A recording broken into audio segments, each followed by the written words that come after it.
Welcome back. We're diving into a book today that's, well, it's been causing quite a stir in certain corners of the internet. The book is called The Red Pill, a men's rights manifesto. Okay. And, we've heard from a lot of you that you're interested in men's rights, especially, how they relate to marriage, Right. family, that kind of thing, societal structures. So we're going to take a deep dive into this book and, really try to unpack it, Okay. see what he has to say, see if it holds water. Sounds good. All right, so right off the bat, the author, he comes out swinging. He suggests that feminism, while it initially advocated for equality, it's kind of gone off the rails a bit. Been influenced by Marxist ideology, he says, Okay.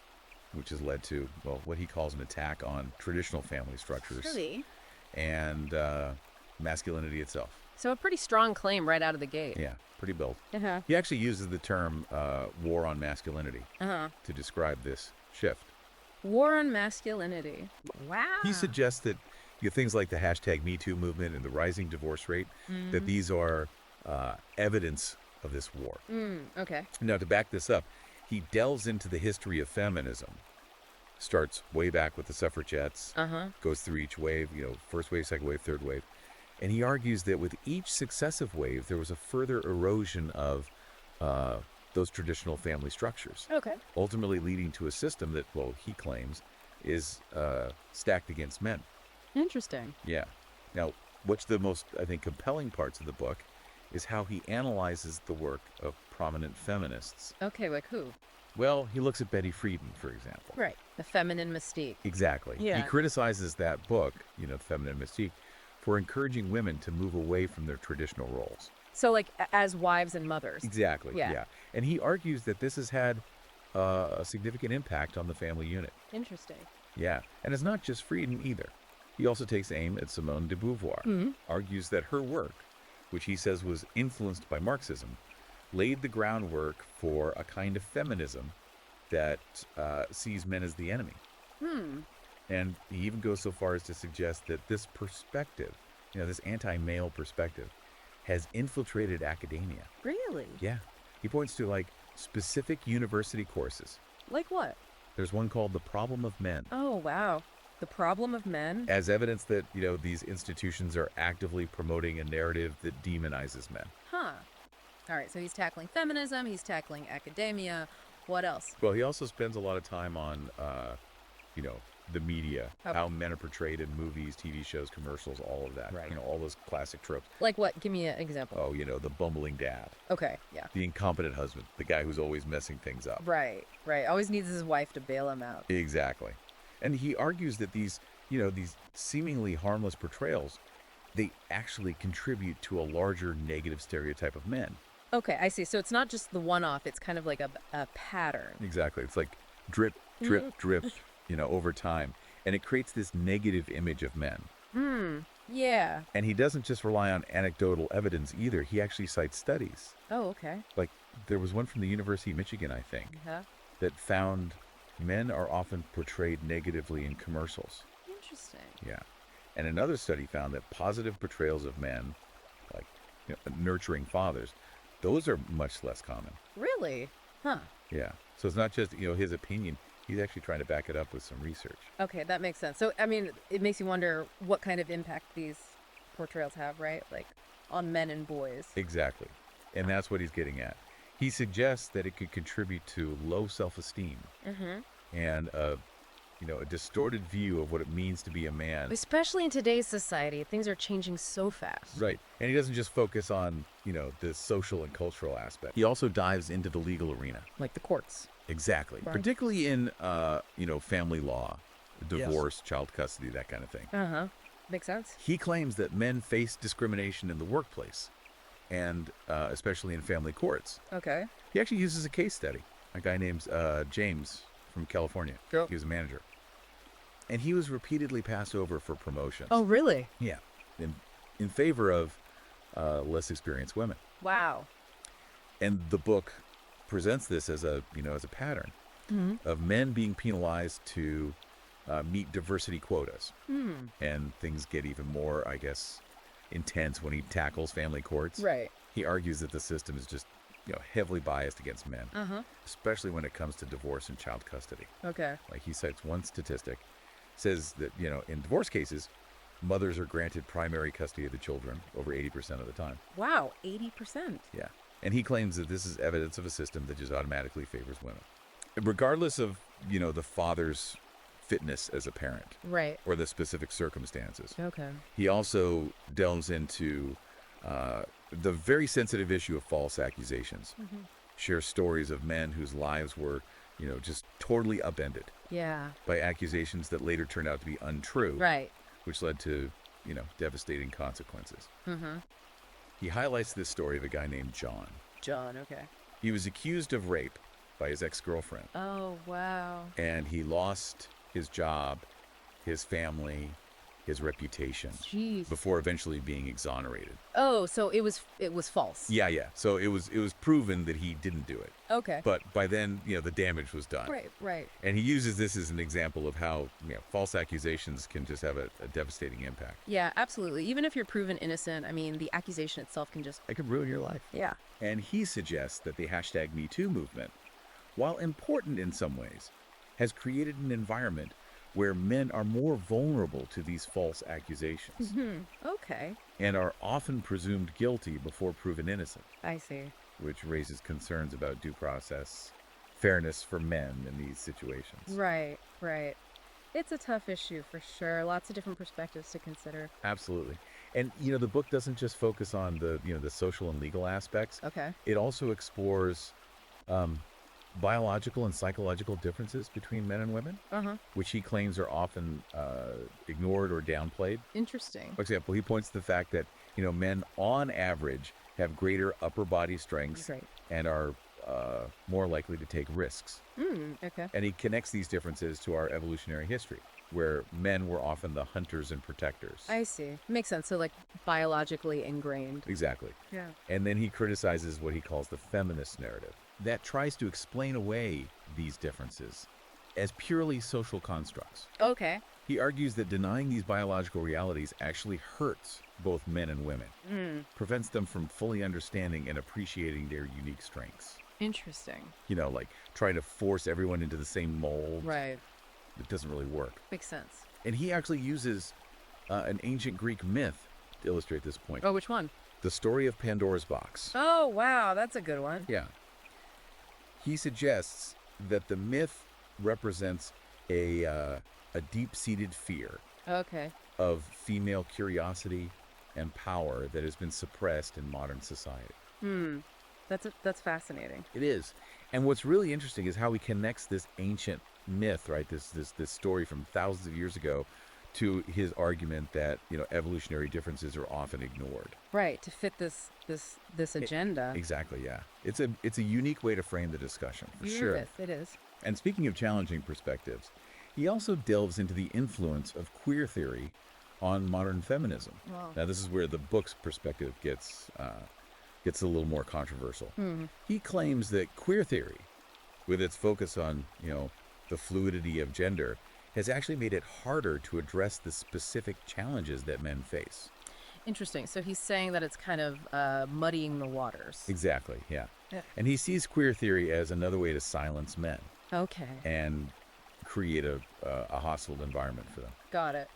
So, I mean, it's clear that this book is coming from a very specific point of view. Yeah. It's definitely advocating for a certain understanding of men's rights. Right. And the threats it perceives. Exactly.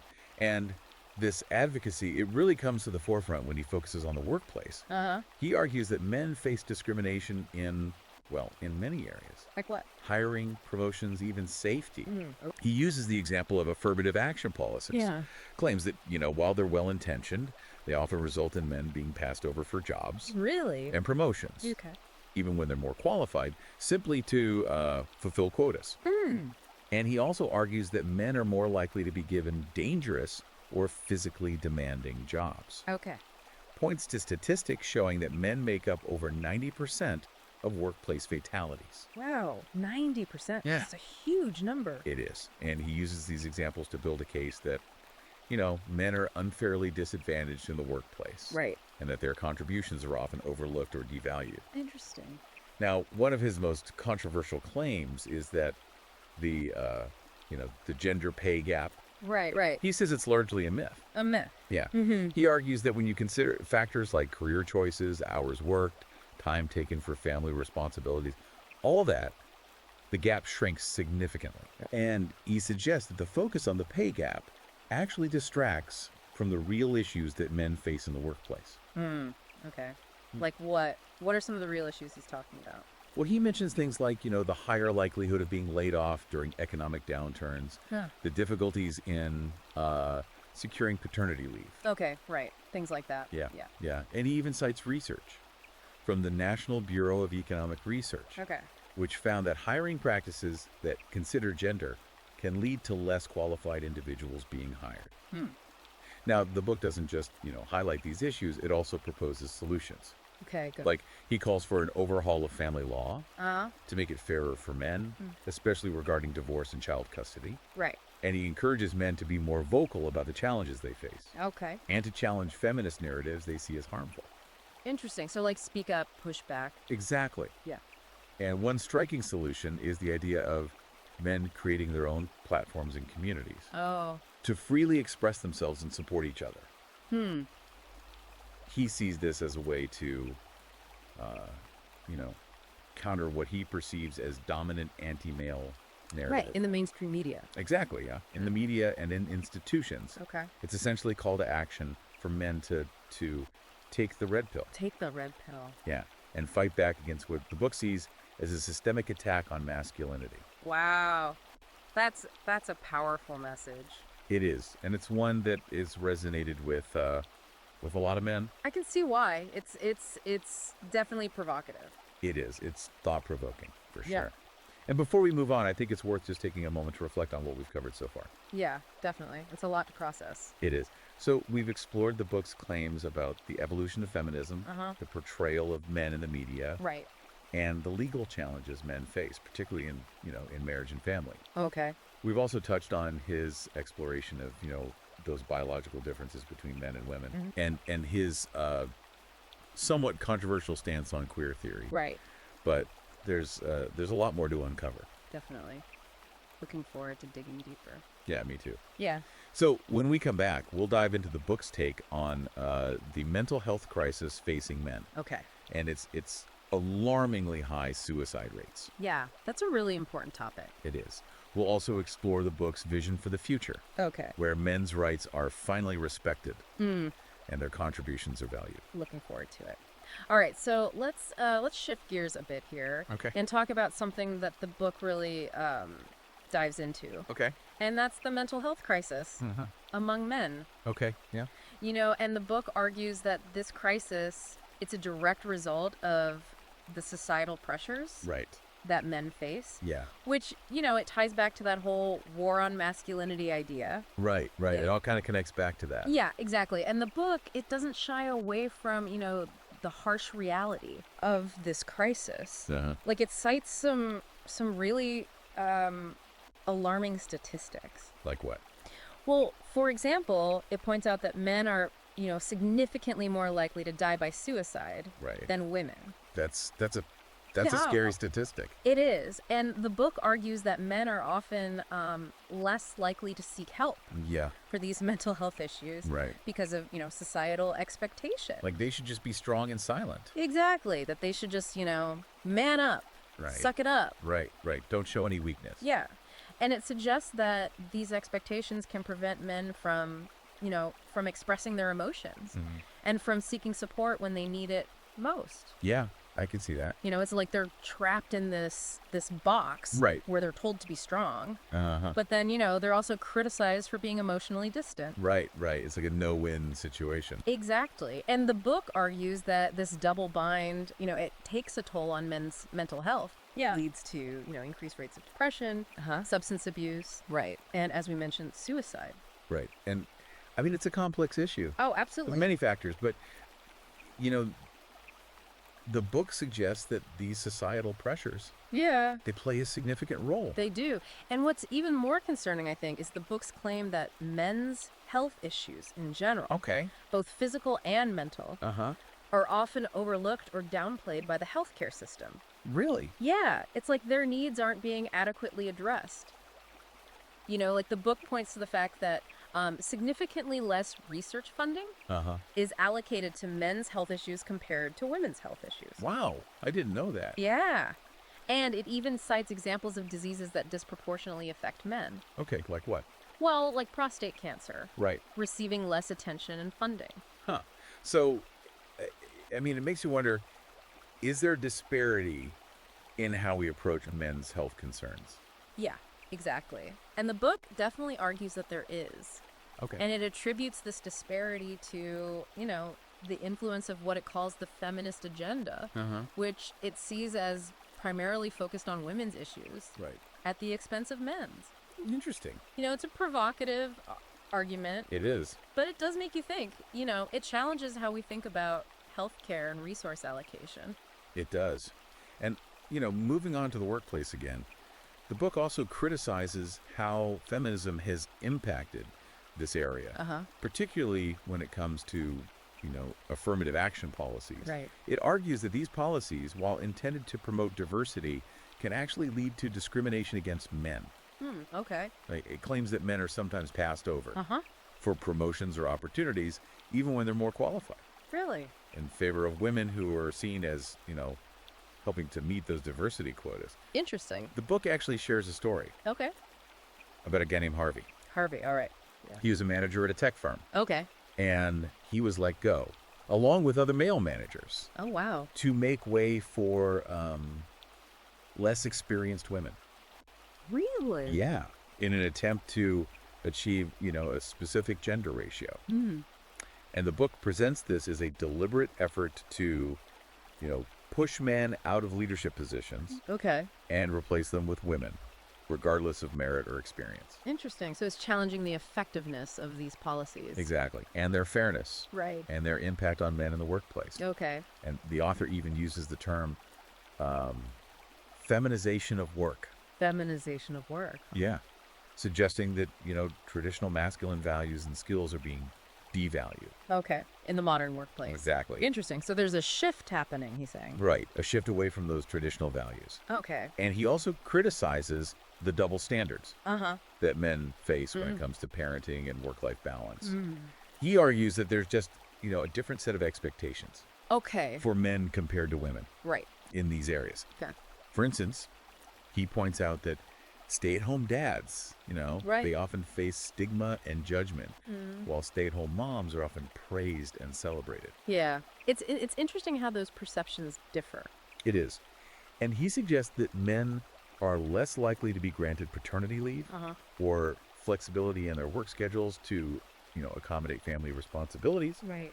So he sees this as another example of how society kind of devalues men's contribution Okay. to family life Right. and reinforces the stereotype that women are the primary caregivers, Right. while men are primarily providers. Okay. And he also raises concerns about the education system, Really? arguing that it's failing boys. He suggests that feminist ideology has infiltrated, schools and universities, creating a learning environment that is disadvantageous to boys. Okay, so how so?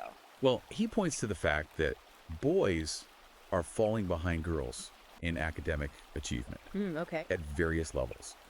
And he suggests that this is because the education system is now geared towards what he calls feminine learning styles, Okay. which emphasize, verbal skills and cooperation, Right. rather than masculine learning styles, which may be more, hands-on or competitive. Interesting. Okay. So he argues that boys are often penalized for their natural tendencies to be more active, Okay. competitive, Right. or assertive, Uh-huh. which can lead to, lower grades, Okay. higher dropout rates, Right. and a sense of alienation. So it's like they're being punished for just being boys. Exactly.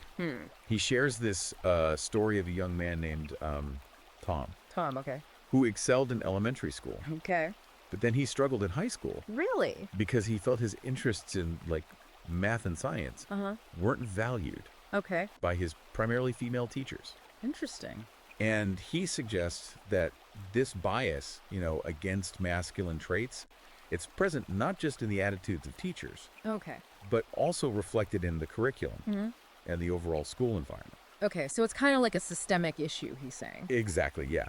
And he argues that boys are being subtly discouraged from pursuing careers in STEM fields, Right. and that they're being bombarded with messages that their masculinity is something to be ashamed of, Wow. or that they need to suppress it to succeed. Okay. So it's a Yeah. it's a pretty serious critique It is. of the education system. Right. And it raises questions about whether boys are being adequately served. Right. By the current model. Yeah. Okay. And we can't forget about the book's take on, the influence of queer theory Right. on modern feminism. Yeah. This is a section that has generated, a lot of controversy and discussion. It has. The book argues that, while queer theory initially intended to challenge those traditional gender roles, it's been co-opted by some feminists in a way that erases men's experiences and further marginalizes them. Okay. So it critiques the concept of, gender as a social construct, Right. arguing that it ignores those biological realities that underpin, male and female differences. Right. And the book even suggests that the push for transgender rights is part of a broader agenda to, blur the lines between genders and ultimately dismantle the nuclear family, Okay. which it views as the foundation of a, stable and healthy society. Right. So it's a very provocative argument It is. and one that challenges a lot of the prevailing narratives Right. surrounding gender identity and the role of the family. Right. And the book doesn't stop there. No. It also takes aim at what it calls toxic feminism. Toxic feminism. Yeah. Arguing that, a segment of the feminist movement has become radicalized Okay. and is actively working against men's interests. And it points to phenomena like false accusations of sexual assault, Okay. affirmative action policies, Right. and what it sees as biased family courts as evidence of this, toxic feminism at work. So it's basically saying that these are like tools that are being used against men. Exactly, yeah.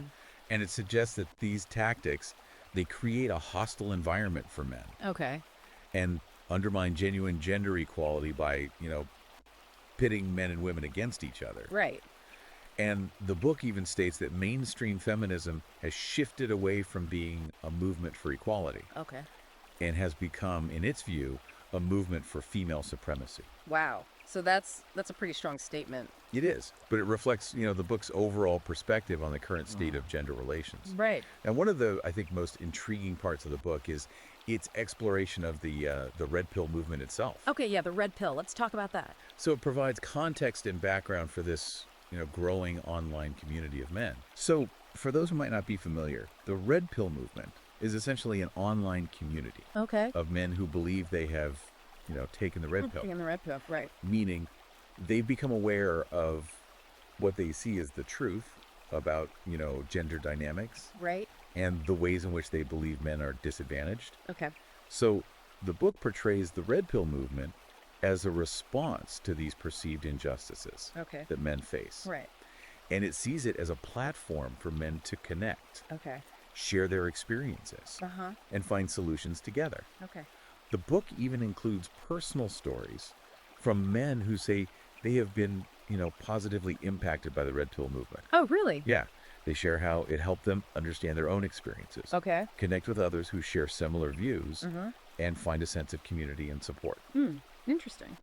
So it's clear that the author sees the red pill movement as a, vital force for change. Yeah. A way for men to challenge those dominant narratives. Right.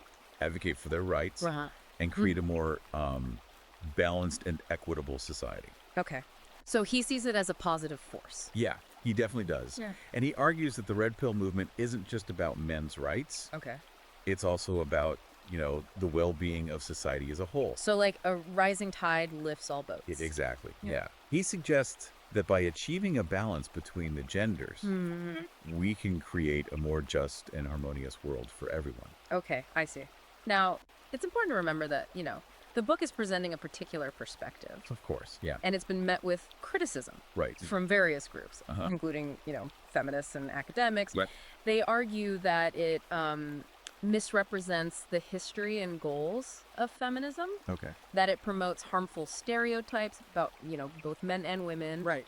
and ultimately undermines the progress made towards gender equality. So it's a controversial book, to say the least. It is, and I think it's essential for anyone engaging with these ideas to, to critically evaluate the information presented. Absolutely. And to consider alternative viewpoints. Right. This is a complex topic. Yeah. With a lot of nuance. It is. And it's important to engage with it thoughtfully. Absolutely. So I think let's take a moment to summarize the key takeaways. Okay, yeah. Good. From this section. So the book highlights the mental health crisis among men. And suggests that societal pressures, particularly those related to traditional masculinity, contribute to this crisis. Right. It also critiques what it sees as a bias against men. Okay. In healthcare, the workplace, right, and the education system. Okay. And it argues that feminism has negatively impacted these areas, right, leading to discrimination against men and the devaluation of masculine traits. Okay. And then, of course, it explores the red pill movement, Yeah. presenting it as a response to these perceived injustices and a platform for men to connect and advocate for their rights. Right. So this section was pretty dense, It was. but we've covered a lot of ground. We have. And when we come back, Yeah. we'll unpack the book's vision for the future Okay. and explore its ideas for how to create a society where men's rights are respected and their contributions valued. Sounds good. Looking forward to it. All right, so we've talked about the problems, the issues that this book raises. Yeah. But now let's shift gears a bit Okay. and talk about solutions, because the book actually offers a vision for the future. Okay. More positive outlook. Yeah, exactly. Yeah. Where men's rights are respected, their contributions are valued. It's not all doom and gloom. Gotcha. So what's the roadmap? What does he suggest? Well, he argues that we need to kind of move beyond this victim versus oppressor narrative. Right. That dominates a lot of the discussions about gender these days. Yeah. It can get pretty heated. It can. Uh-huh. And he calls for a more, nuanced and balanced approach. Okay. That recognizes the challenges and contributions of both men and women. Right. So it's not about one side winning over the other. Exactly. It's about acknowledging that men and women are different, but equal in value. Okay. It's about appreciating the unique strengths each gender brings to the table. Right. Instead of trying to force everyone into the same mold. I see. So embrace the differences. Yeah. And he suggests that this push for sameness is actually harmful. Okay. Why is that? Well, because it ignores the inherent, biological and psychological differences Right. between men and women. Okay. So he advocates for recognizing that men have a unique set of challenges and needs, just as women do. Okay. Makes sense. So what kind of future does he envision? He envisions a society where men feel valued and respected for who they are, Okay. where their masculinity isn't seen as, toxic or something to be suppressed. Right. He calls for a world where men's rights are acknowledged and protected. Okay.